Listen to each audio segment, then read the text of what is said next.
You're listening to the Co-Creator Network. When you change the way you look at things, the things you look at change.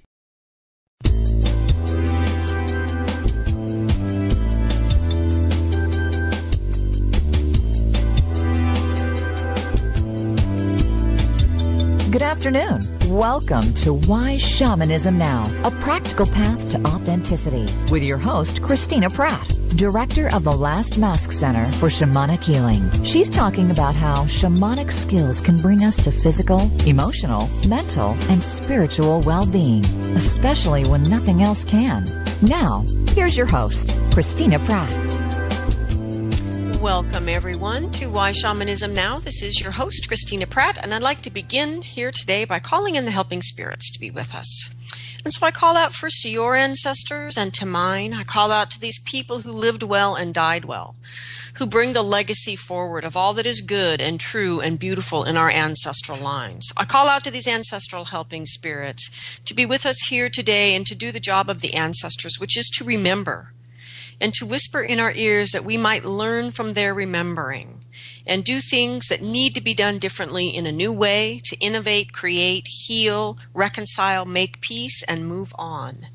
And that we also might learn from that remembering and those whispers that which remains true, that which we need to continue, that which cultivates a better world for those who are coming. And so I call out to these ancestors of all of our many lines of this great human family to gather around us here today and to hold us well and to help us. Help us, the living, to do what we are meant to do for those who are coming.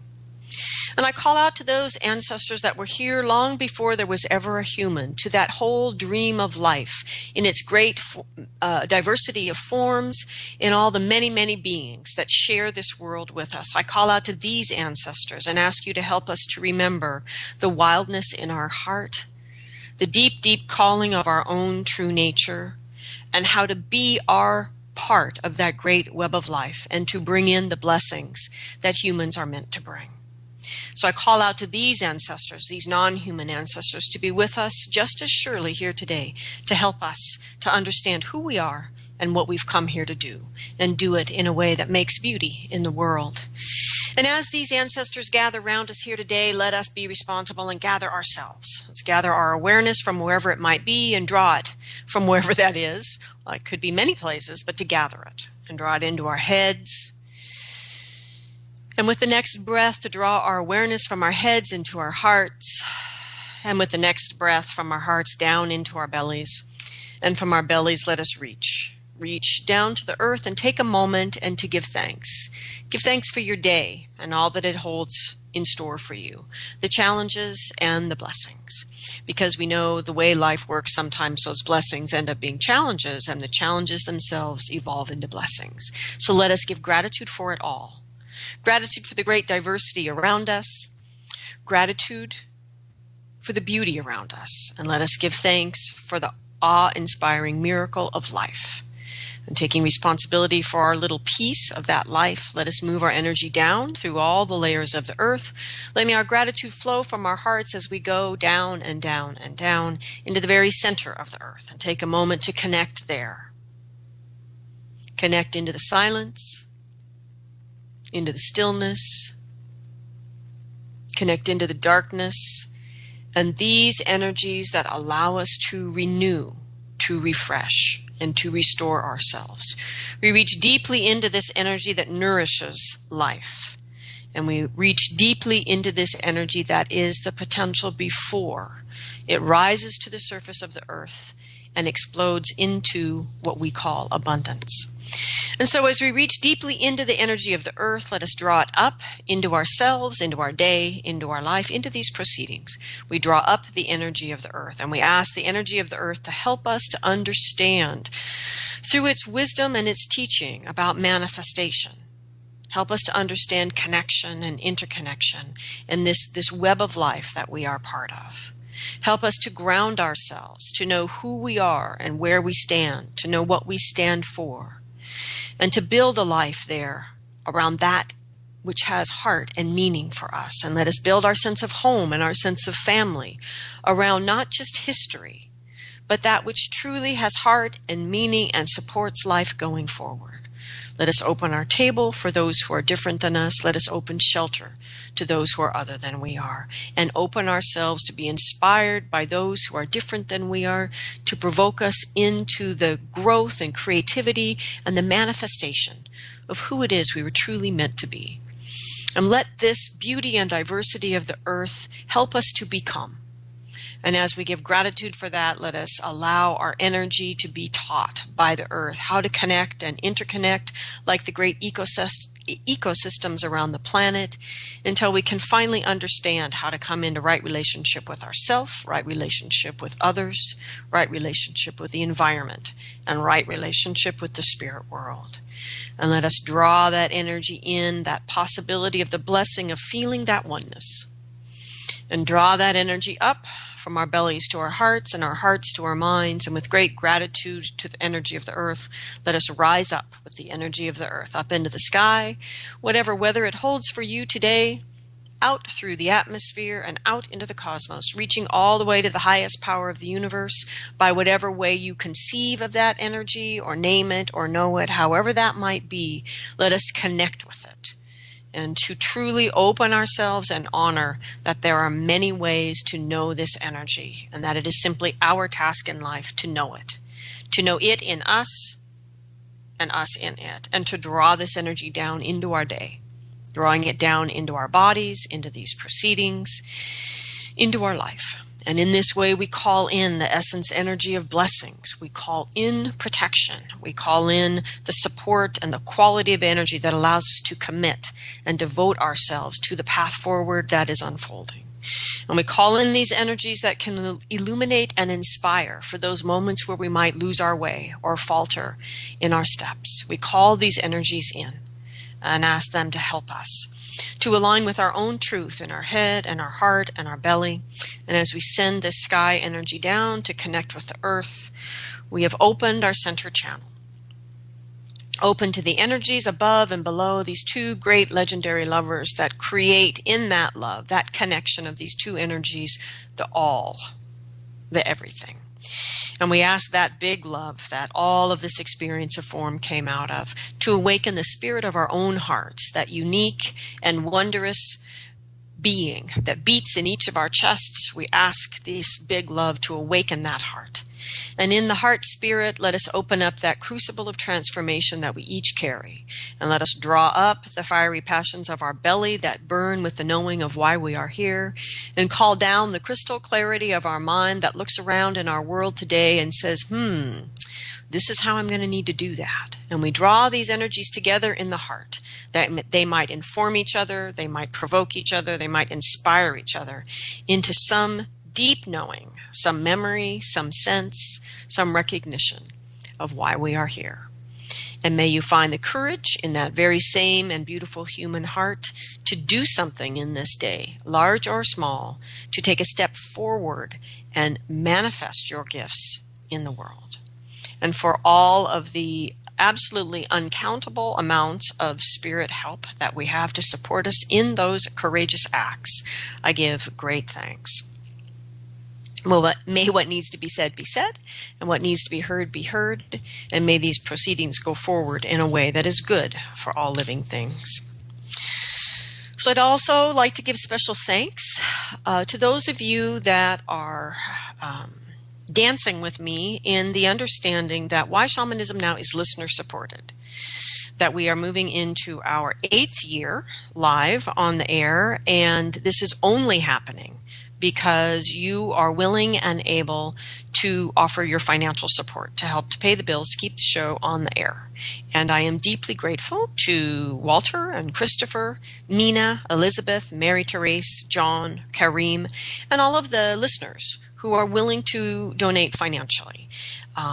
If this show moves you in any way, even if it moves you into frustration or irritation or excitement and exaltation, however it is that it moves you, I ask you to allow that movement of the heart to move you into action in some way to support the show, because this is the fundamental core of shamanic work in the world, is that we allow that which has value and meaning in our hearts to move and motivate our actions in the world. And so I ask you to do something. It can be anything, large or small. It can be donating financially, sharing the shows, bringing the teachings into your work, in your own lives, sharing them with others, whatever it is that you do. I ask you to do something. If you are moved by the show, do something to help the show to grow. And if you haven't discovered it yet, the show archives are at whyshamanismnow.com, and there's a support button there, and you can scroll down and donate any amount, large or small. And of course, as always, if you're uncomfortable with that, you can email me at Christina@lastmaskcenter.org, and I would be happy to give you a regular old-fashioned address for a regular old-fashioned check. And so thank you all for all that you are doing to help the show grow and be vital and hopefully meaningful to you in your contemporary lives, as we all explore together how do we directly apply shamanic skills, shamanic thought, shamanic actions to our contemporary lives. So with that said, we are live today. And if you have any questions about today's topic, you are, of course, welcome to call in at 512-772-1938, or you can Skype in live from the co-creatornetwork.com site. Or, of course, you can email me.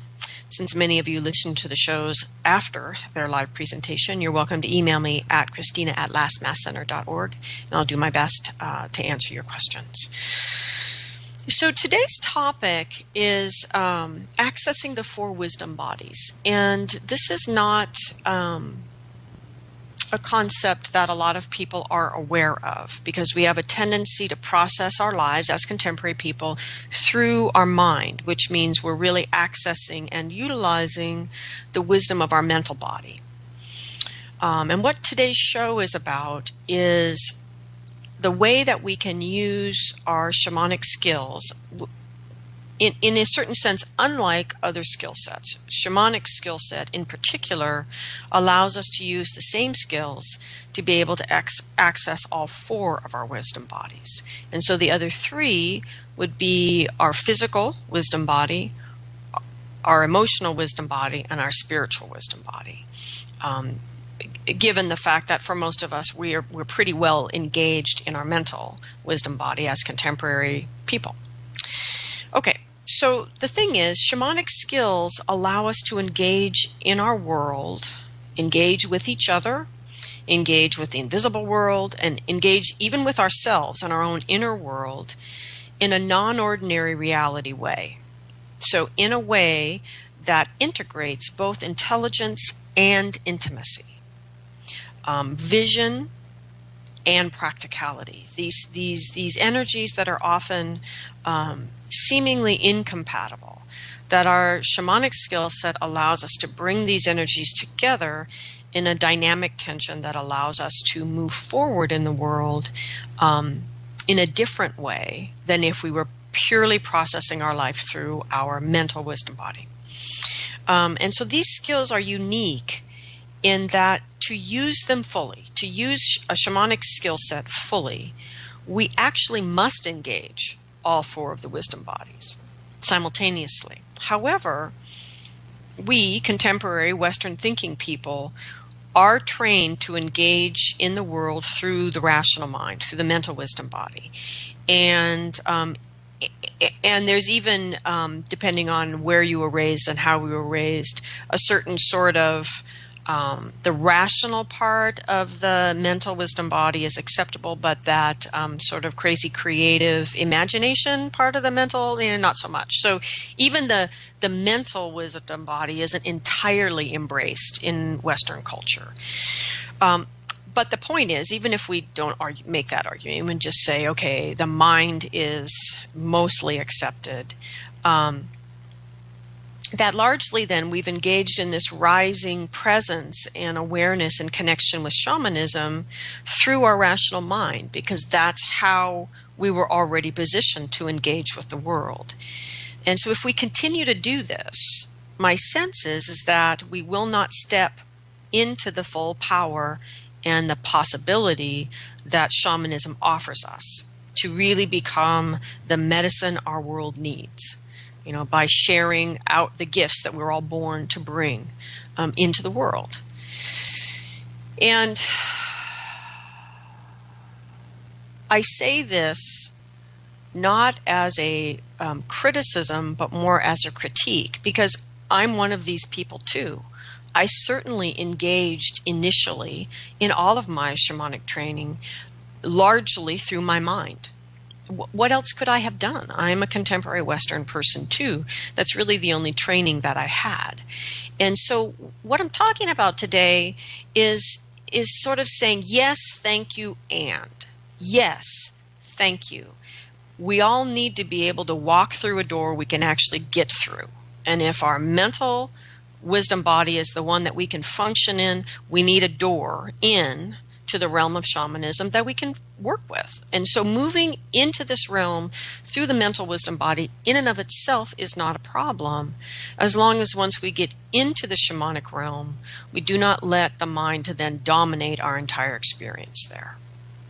And it is important for us to be able, once we're in the shamanic realm, to then allow shamanism to do what it does, which is get us to awaken and begin to operate simultaneously with our other three wisdom bodies in addition to our mind. And of course, notice I am not saying turn off your mind, because shamanism actually requires a great deal of clever, intelligent, strategic thinking.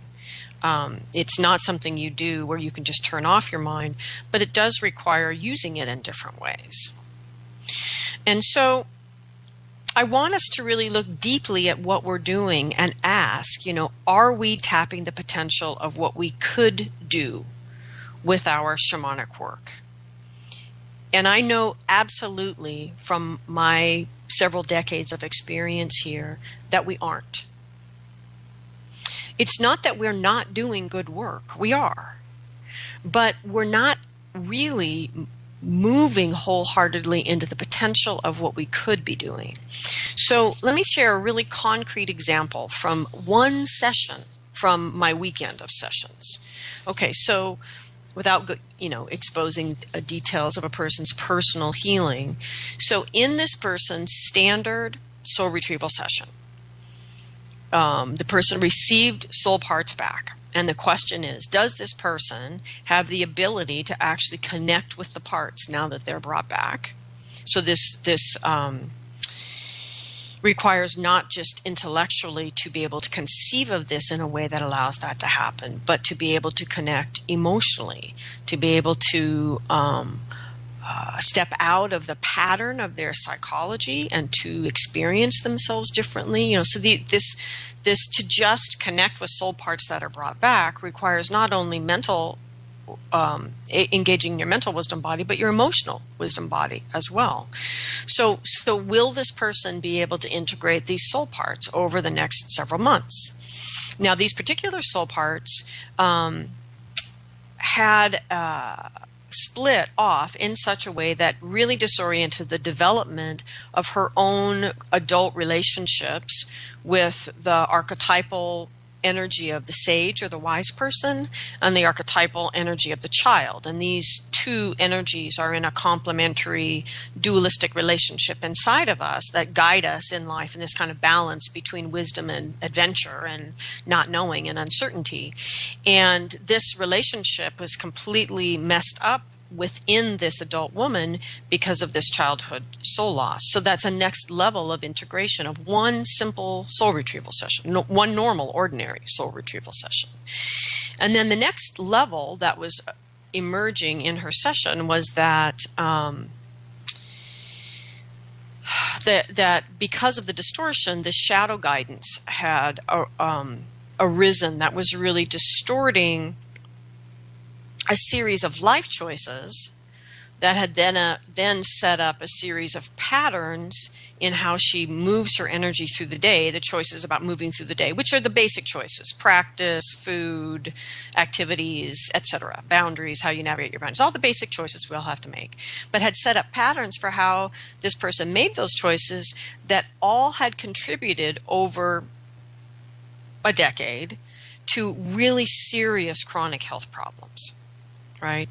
So this is one session with one person over the weekend, right? And so the question is, and this is what I mean by I don't see us really accessing the full potential, because most people interpret their shamanic work psychologically, maybe somewhat shamanically, but still through the mind. And here we have one session with one person where they are forced by one single journey and the healing that came from it to access all 4 wisdom bodies. But we don't know how to do that because we're not pushing in our education around shamanism and its application to our lives and our practice to engage all 4 wisdom bodies, because it's very counterculture to do that. So in this particular example with this woman, to accomplish any of these steps, and these are just the layers I actually can remember offhand right now while I'm talking to you, right? So I'm not even sure there weren't a couple more. There is considerable ability to be agile within the wisdom and the mental body and to work with that together with the emotional body. Most of us can't work with our mental body and our emotional body at the same time because we haven't created the discipline in the mind to not simply tell the emotional body it's crazy and it should go away, right? And so then there's the work with archetypal energies, which is not just mental, but it's also connecting to our spirit body and its wisdom and how that informs our personal, like my personal little Christina experience with the actual larger experience of the soul that is here incarnating as Christina, right? Same thing with you guys. Okay. And then we move on then to working with these shadow energies that are driving these patterns, that are creating the underlying foundation for the illness and the physical problem that she's experiencing. So this is where it starts to engage then and distort the wisdom of the physical body. There's emotional body and emotional body wisdom in here, and a need to reframe the current mental body information around all of this.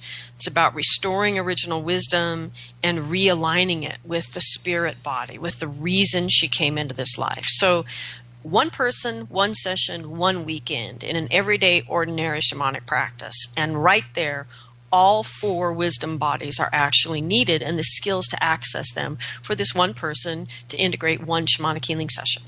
So this is the point that I'm trying to make, is we now need to say thank you very much for this door into the shamanic world called getting there through my mind. And now we all need to hitch up our britches, buckle our seatbelts, and actually enter as thoroughly into the other 3 wisdom bodies as we have here in our mental body. So what I see all around me is people reaching for greater depth by creating greater mental complexity in their shamanic work. So this complexity is arising because we as contemporary practitioners are trying to understand the other wisdoms through the mind, which doesn't work because they have their own logic, they have their own wisdom, they have their own perspective through which they see the world.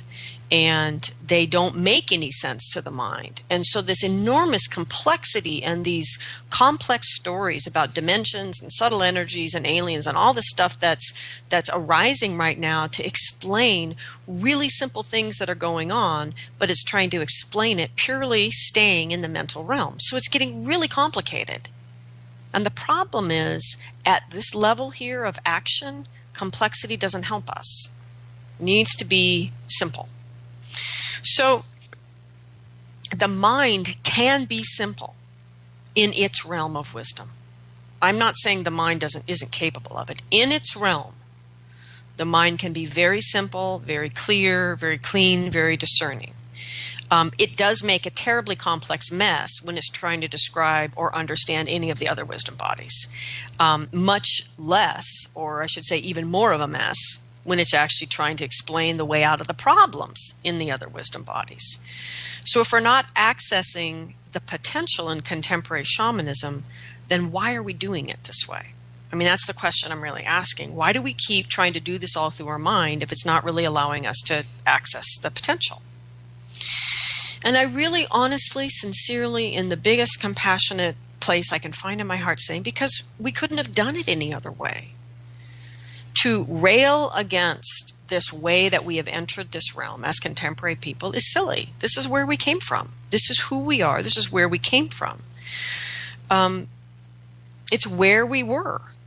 There's nothing we can do about that. We've been trained to interpret our experience of life entirely through the mind and to be highly suspect of information that is not of the mind. And so to the degree, and we're suspect to the degree of actually diagnosing any other way of knowing as a mental illness, literally, right? And so this is the reality that we're coming from. And so what's important is that we simply learn to interpret what needs to be interpreted through the physical body's wisdom, what needs to be interpreted through the emotional body's wisdom, and the spirit body's wisdom, as we have learned to interpret through the mental body wisdom. I mean, let's look at the facts here. It took John Kabat-Zinn, who is a PhD, right, molecular biologist, writer, professor of medicine emeritus, right? So in other words, straight white guy with all the credentials. It took him decades to get people to grasp the simple, profound wisdom for our health and our mind and our spirit of meditation, of a regular sitting practice, right? Decades of a guy who had the credentials to get people to listen to him. So this is the challenge that we are facing, each within ourselves, is our deep cultural distrust of the other wisdom bodies. And yet, if we're going to call ourselves shamanic practitioners, and especially if we're going to call ourselves shamanic healers, if we're going to do that, we need to move into this frontier of the four wisdom bodies. And so, that's the thing we have to remember, is this is where we came from when Carlos Castaneda was publishing his books and Michael Harner was beginning to teach shamanic journeying, that we greeted shamanism through the mind's wisdom body. And we engaged through books, which keeps us in the mind's wisdom body. And that doesn't mean we shouldn't read books. We began journeying, especially those who focus exclusively on the visionary aspect of journeying. That has kept us in the mind's wisdom body. And that doesn't mean we shouldn't be journeying. So let's face it, just listening to this podcast and never taking any of it into action or practice in your life is keeping you in your mental wisdom body.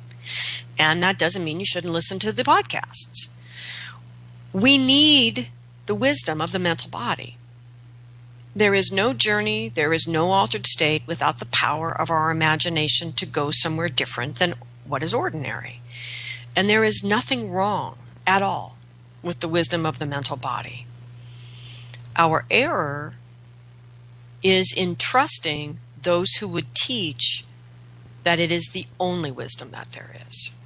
Our error is in continuing to believe that the wisdoms of the other three wisdom bodies are not equally valuable and are not equally necessary. So as long as we continue to practice shamanism primarily through our mental wisdom body, we will continue to tap only 25% of the power of shamanism in our lives. So think about that.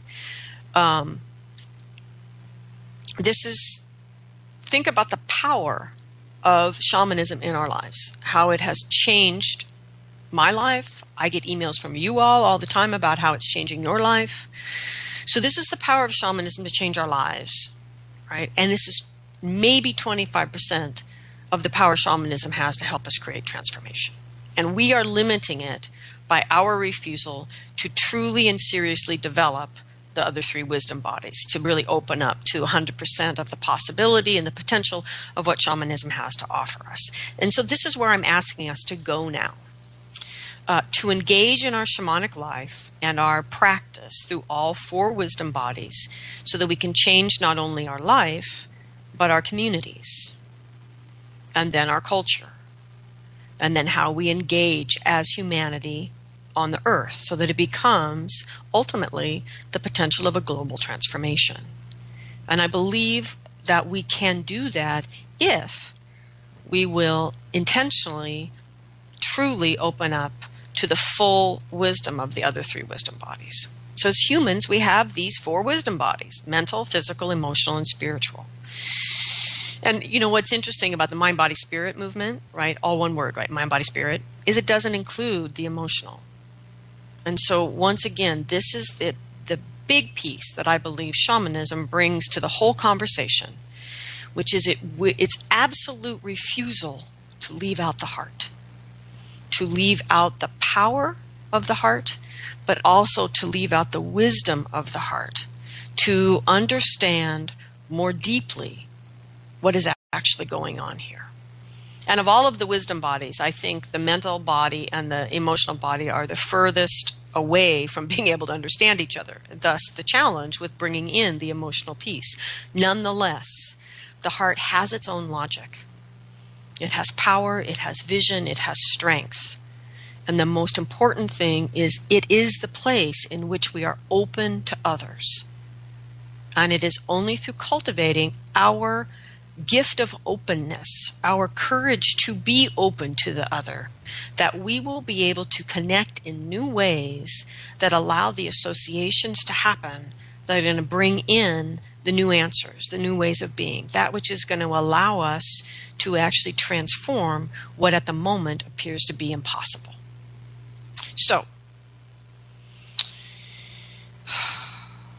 So for many, learning to listen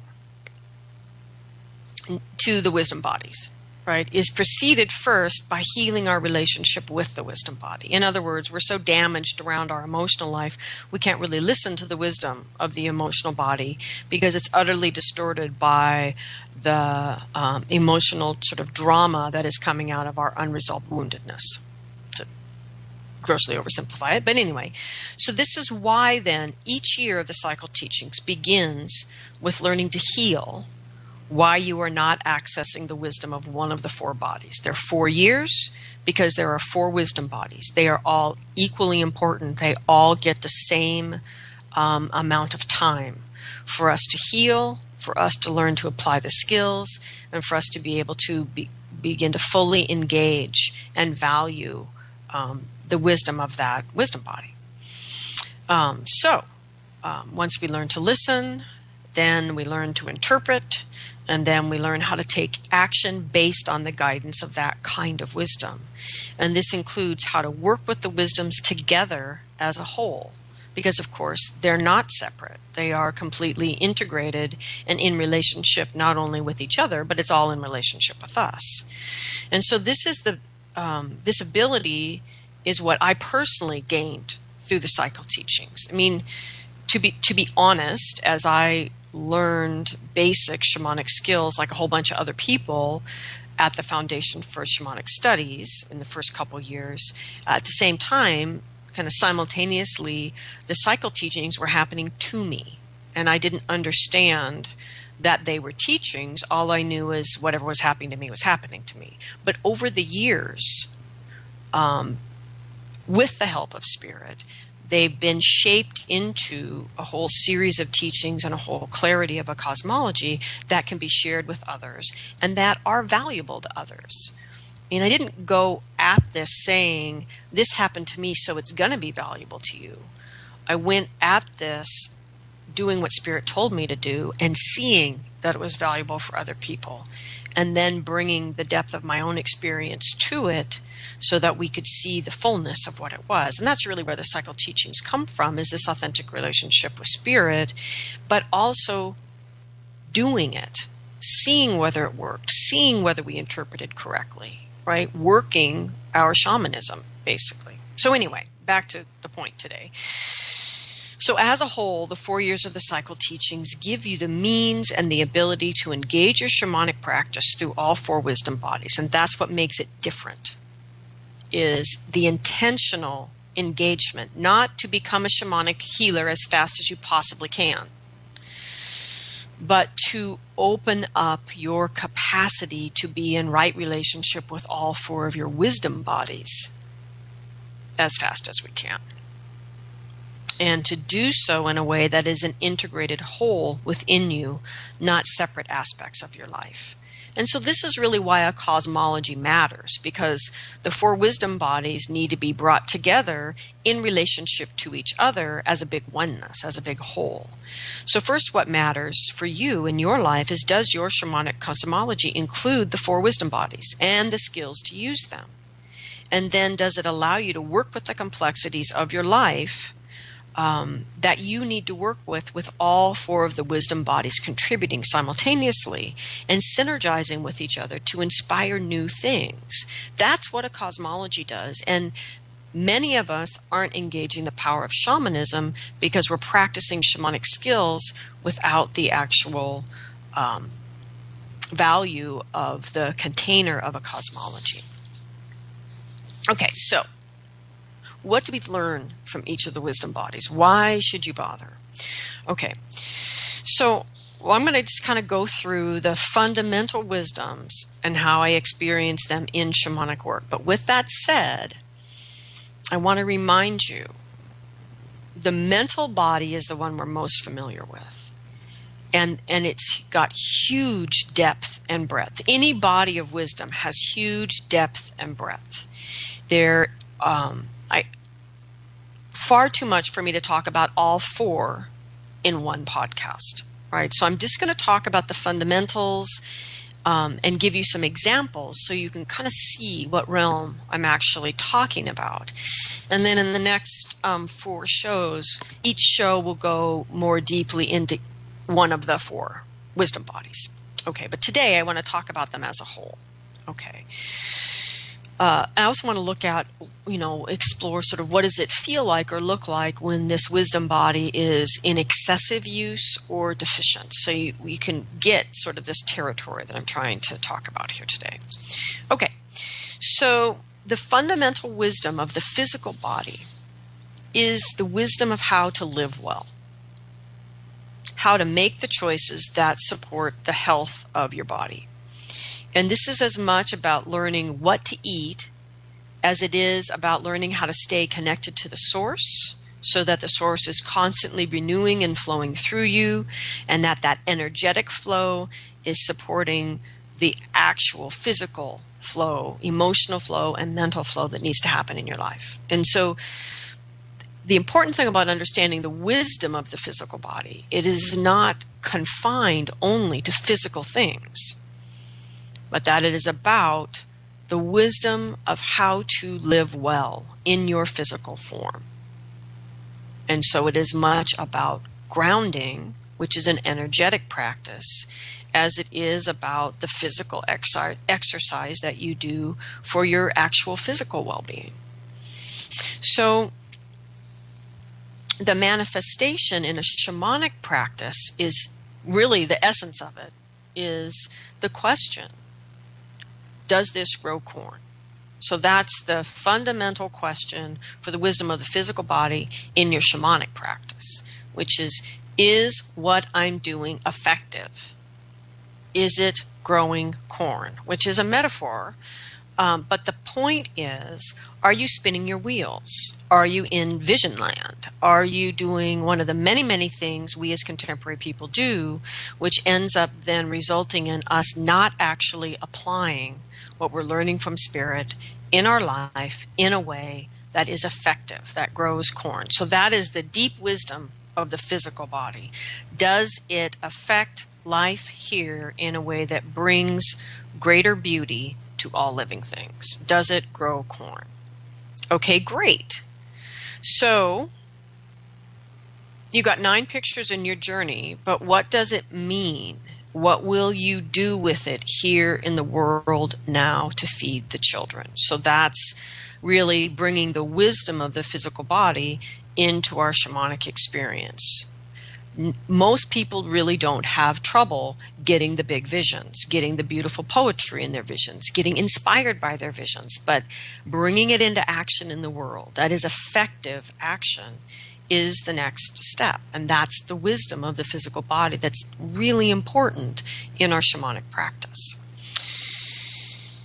Okay, so I was just actually reviewing this with my own student community just this winter as we did a great piece of solstice work.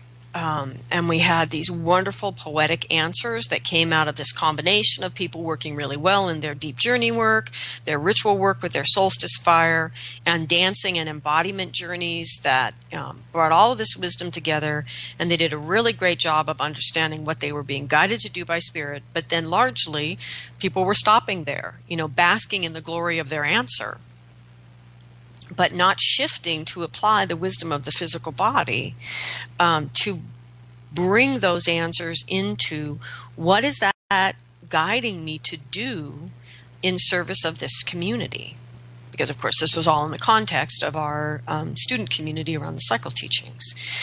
So that's a good example of, even in my own community, of where we're stopping in that mental place of, ooh, look at the pretty pictures. Wow, I'm so inspired by the poetry of my journey. Oh, it rings so true. That's definitely right for me.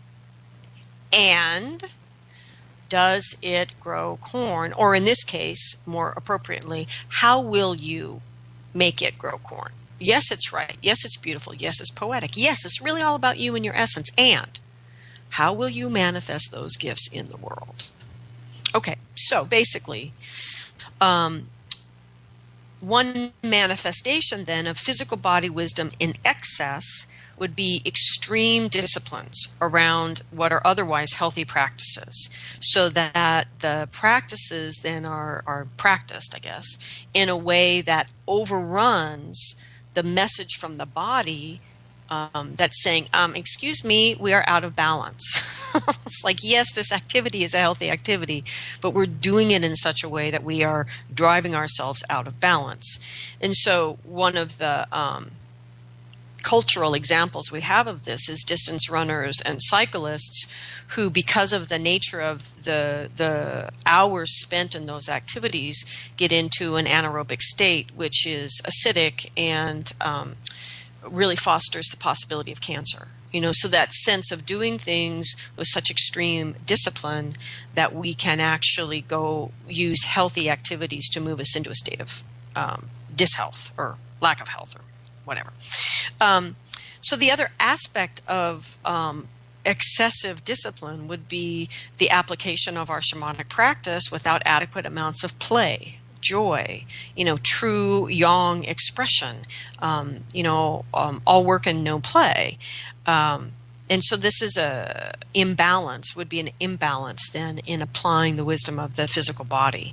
The other thing is often we can see that we are not applying the wisdom well when we're creating any situation that is stopping movement and flow from happening. Because a deep, deep underlying wisdom of the physical world is movement and flow, movement and flow, movement and flow. Okay.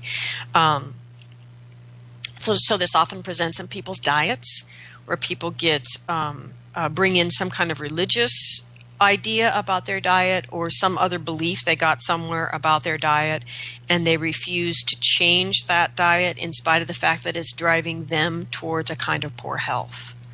So it's holding on to a belief that is being manifested in a way that is contrary to actual sort of physical health. Okay, so deficiency in physical body wisdom would be not listening to the physical body's wisdom in a way that ignores or disregards the value or importance of your physical health.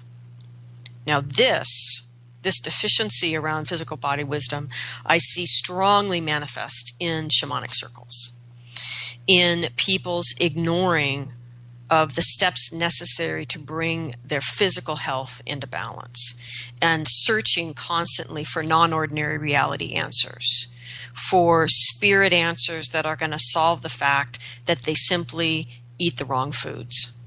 They eat too much food. That looking for the magical shamanic spirit answer, the magical unicorn that's going to jump into your life and your heart and keep you from all of your unhealthy, addictive behavior that's trashing your health. And I see this constantly in shamanic circles, this propagation of poor health, and looking elsewhere for the answer instead of trusting the tried and true factual wisdom of the physical body.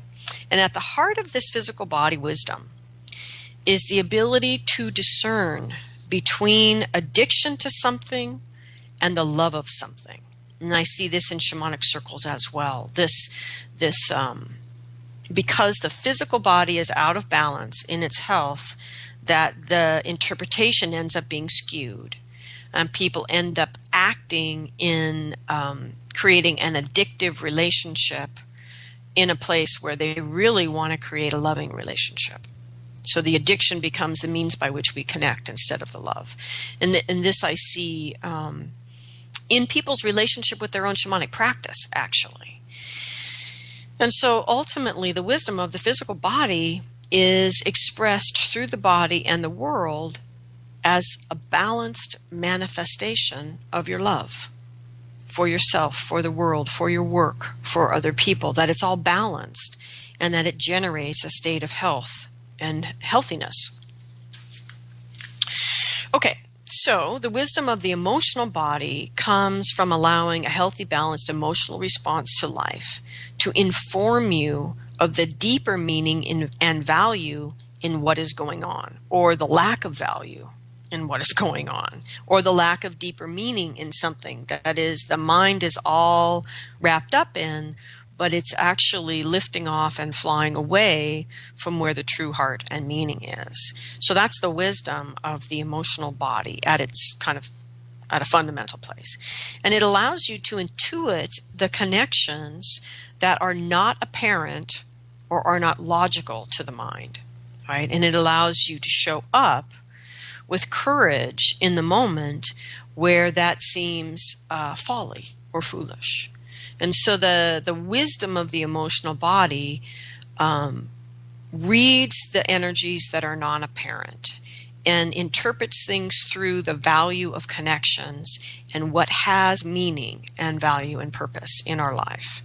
And in shamanism, this is seen, for example, if we think about an Amazonian shaman, making his or her heart or humanity, in a sense, available in the community to diagnose what is going on with other people. It's as a human being able to understand what is vexing the other humans. And then being able to step that emotional energy, that humanity back. And then in working with the remedy, being able to simply use the emotional body as a way to discern, good energy or bad energy. Does this make me feel disgusted or does it make me feel excited? And really working with their emotional wisdom as an instrument to be played in the shamanic state to help determine the path forward of the remedy.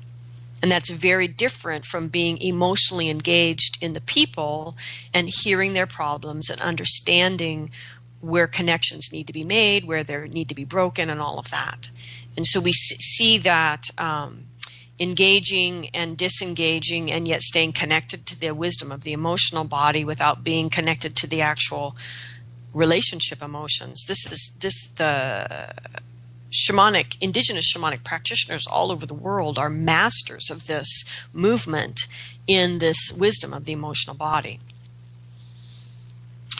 So when our emotional body is not clear and available to us, we lose the accuracy of our felt sense. And then we're actually unable to diagnose properly. And this is another thing that, back to the whole making it more complicated because we're interpreting it truly through the mind or completely through the mind. Well, you can't really interpret another person's emotional issues, which is a lot of what comes to shamanic practitioners, through the mind. You have to interpret through the wisdom of the emotional body to see it simply and properly. And so that's why people get often these really unbelievably complex diagnoses and remedies, because it's all being processed through the mind. And so to diagnose properly, we need to also be seeing through the other wisdom bodies. And this helps us to be able to understand what's going on for the patient, how to interpret our journeys, etc. Because of the way in which not using the other three wisdom bodies distorts our interpretation of our altered state work. Okay, so emotional body. When we're in an excessive emotional state, we overindulge in the emotions of the story. We tend to churn again and again and again through the story without learning from it or gaining insight from it. And it is also seen as a kind of overindulgence in the story itself or the emotions of the story, getting sort of trapped or falling into an emotional pit. And so in shamanism, the most common expression of this is feeling so strongly that you're meant to do something of meaning in the world, that you must be called to be a shaman, right? Instead of realizing that, of course, your shamanic work is supporting your sense of having a purpose, because it's true. You do. We all do. That's a given from the spirit world's perspective, right? The important thing is to align the inner spirit of the heart with your outer expression in the world. And we need a healthy, balanced heart to be able to do that. And so that strong, driving feeling that you have purpose is simply you feeling reality. It's not a sign you're supposed to become a shamanic healer. And I see people linking those two ideas all the time, instead of recognizing, yes, you have a deep purpose. Yes, your shamanic skills are helping you to feel that and to know that certainty within yourself. Now use your shamanic skills to go understand what that is that you're meant to do in the world. Okay, so the most common sort of contemporary expression of deficiency in the emotional body is the depression that arises from feeling that life is meaningless. And in contemporary shamanic practice, it manifests in a dogmatic practice that is not constantly renewed by the practitioner's own direct revelation, but it's just this dogmatic repetition of what their teachers have taught them. And with that dogmatic practice comes a kind of disdain or judgment from those who practice differently. And there's a lot of disdain and judgment being expressed in people's chatter on Facebook and things like that. And this, to me, is a direct expression of this emotional deficiency. So, in other words, deficiency in the wisdom of our emotional body creates disconnection, or it guides us to take action in life that creates disconnection. And when the wisdom of the emotional body is deficient, people tend to be hurt emotionally all the time, and they don't see that they don't connect with others, or that they're taking actions that disconnect them from others, and then they feel hurt because those others don't connect with them. So it's when we're not fully engaging the wisdom of any of the wisdom bodies in balance, they distort our perception. So at the heart of the wisdom of the emotional body is openness, and the resiliency to stay open in a healthy way in varied and changing circumstances. And so the wisdom of the emotional body is the ability to follow the crazy logic of life and apply the wisdom of the heart in crisis and chaos, right? And still find the connections there to be made.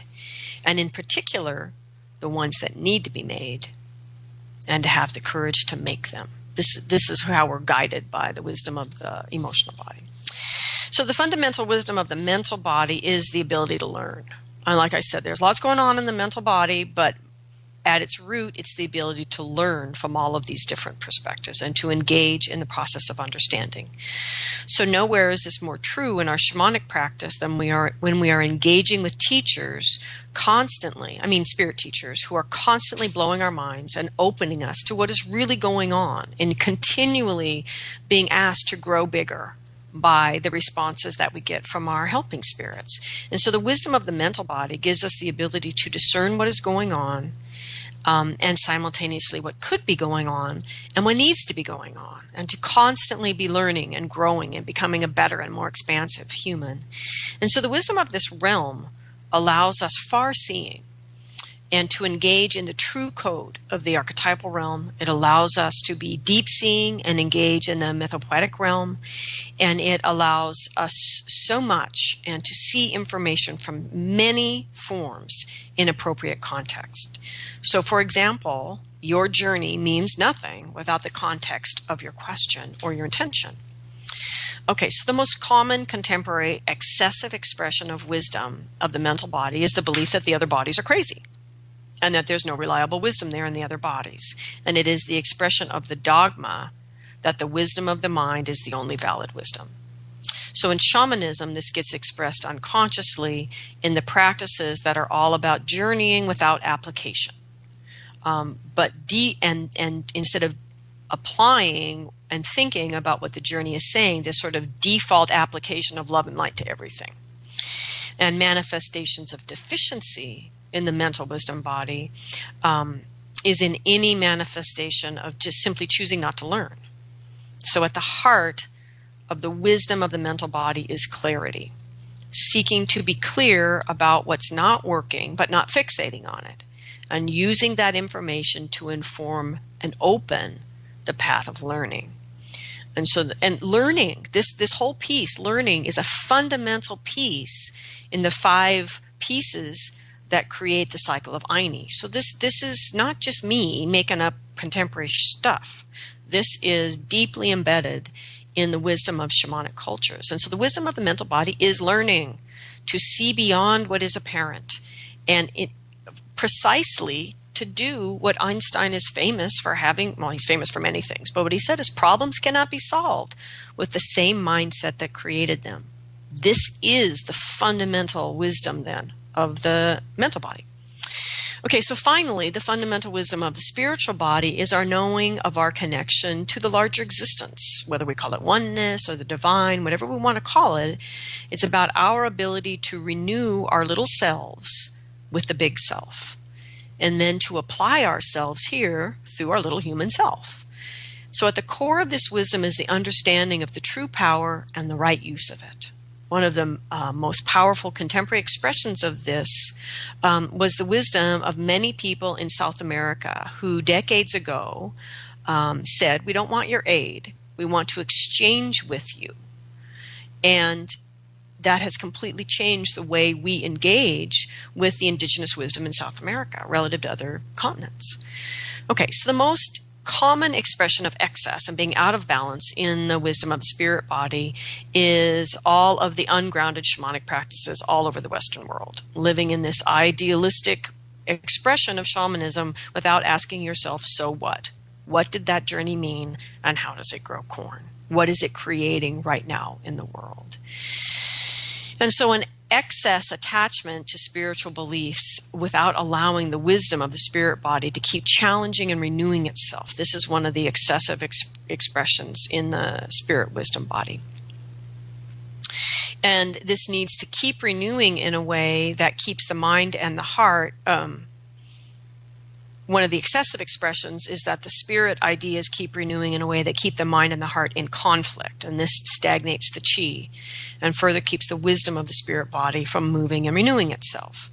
That's the excessive spirit ideas that, in other words, aren't really applicable. Okay, but the deficiency in the wisdom of the spirit body often results in hopelessness and feeling stuck with no power to affect change in the world, basic powerlessness. And so this is often manifest in the justification to abuse power through the use of our shamanic skills. In other words, of not trusting patience, not trusting your spirits, not trusting the principles of the right use of power, but deciding that you, in this case, know what is right, therefore it's all right to say, well, her spirit gave me permission to do the work when the person didn't, right? And so that's a really common, simple expression of deficiency in our actual relationship with the wisdom of the spirit body. So the heart of the wisdom of the spirit body is actually understanding power, what it really is, what your relationship is with it, and therefore the right use of power. And the wisdom of the spirit body is how do we use our power in the world. And so this is really, for me, the great value of the cycle teachings relative to other sets of teachings is they help me as a contemporary person understand how to access all of my wisdom bodies and to bring them into my shamanic practice. And then the cosmology of the cycle teachings puts them into their complementary dualistic relationships of the mental and emotional wisdom bodies and the physical and the spiritual wisdom bodies, and how that synergizes the dynamics and the growth of a human being. And so this is the potential in our shamanic work, and this is where I'm asking us to go, is to risk the realm beyond the wisdom of the mental wisdom body and engage in developing the wisdom of all of our wisdom bodies. And I have enormous gratitude to the helping spirits for teaching me all of this, because certainly there weren't humans around doing it. And I give great gratitude to my ancestors. I give thanks to the earth below and the sky above and the heart that unites us all.